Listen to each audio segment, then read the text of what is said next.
Assalamu alaikum. I'm with Richard Asma Awad, an interpreter with the Fort Edmonton Park for the Al-Rashid Mosque. Richard, tell me about how the mosque came to existence. Okay, the mosque came into existence after a lot of discussion on the part of the Muslim pioneers who were living in the Edmonton area. And the Muslims at that time were all business people. And they were very young because they came into Canada between the ages of 15 and 20 years, and they grew with the country itself. And so by 1938, the Muslims became very concerned that their culture and religion were being lost. They said, we love Canada, but also we love our culture and religion. And in order to save that culture and religion, they said, we have to do something about it. So they started to hold a number of meetings, and these meetings were very important because they would lead up to the development of the mosque being built. Now, these meetings that took place were not just one or two meetings. There were a number of meetings that took place, and after the meetings were concluded, they drew two conclusions. The two conclusions were either they should build a community center or they should build a mosque. They said if we build a community center, maybe the religion won't be of value when the community center is built. And they also said if we build a mosque, maybe no people will come and pray.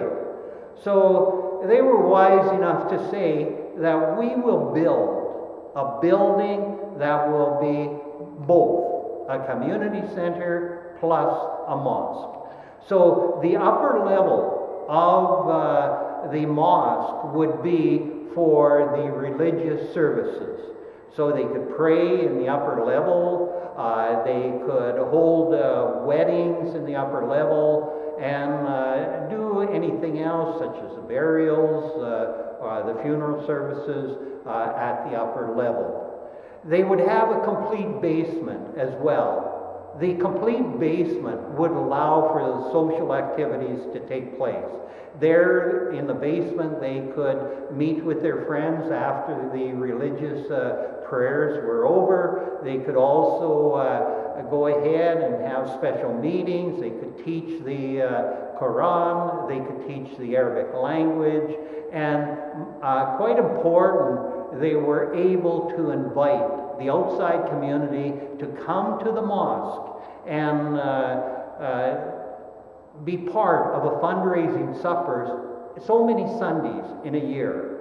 And those fundraising suppers played a very great important part in how the Muslims were accepted in the Edmonton area. Because the fundraising suppers invited the outside community to come and join the Muslims. The Muslims got to know the outside community got to know the Muslims. And it's my belief that because of this relationship that was established back in those days, through the understanding of the Muslim community at that time, that we really did not have much discrimination taking place against Muslims in the Edmonton area. In fact, we would have to probably go back to the war, the First World War time period, where there was some discrimination because Turkey was considered as an enemy at that time, and there were some Muslims who did leave Canada at that time, and the immigration policy did not allow for a number of the Muslim people to come into Canada. But those suppers, I honestly would like to say over and over that they were extremely important and did stop discrimination against Muslims from occurring. And as a result, we have a very good understanding. The Muslim community has a very good understanding with the outside community today in the Edmonton area. The mosque Once it was completed, it allowed for the Muslims from across Canada, and there weren't that many Muslims in Canada at that time. We're probably looking at 2,000 or 3,000 Muslims all across Canada, but it did allow for the Muslims to come to one central location to do their praying. Before the mosque was built, people would be invited into the homes of their friends, and they would do the praying in the home. But now, with the mosque being built, it allowed for people to pray in one building, and the mosque did attract people to Edmonton. They moved into the Edmonton area just because the mosque was here, and they could be with their fellow Muslims, joining in prayer together. And this played a very important part in the development of the Muslim community. The Muslim community grew until 1980, and the population was approximately 16,000 people. And they probably came from about 30 countries at that time.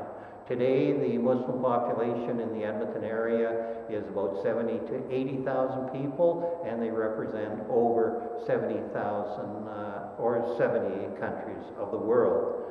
We should also realize that the mosque, after that population growth up to 16,000, the mosque was too small for the Muslim community in Edmonton, and therefore the Muslim community decided to build a new center called the Canadian Islamic Center, and that center would cost between $1 and $3 million to build. And because of that, the center had taken away the financial help that could be given to the mosque, the first mosque built in Canada. Richard, thank you very much for your time on this era of our Muslim history. Oh, you're welcome.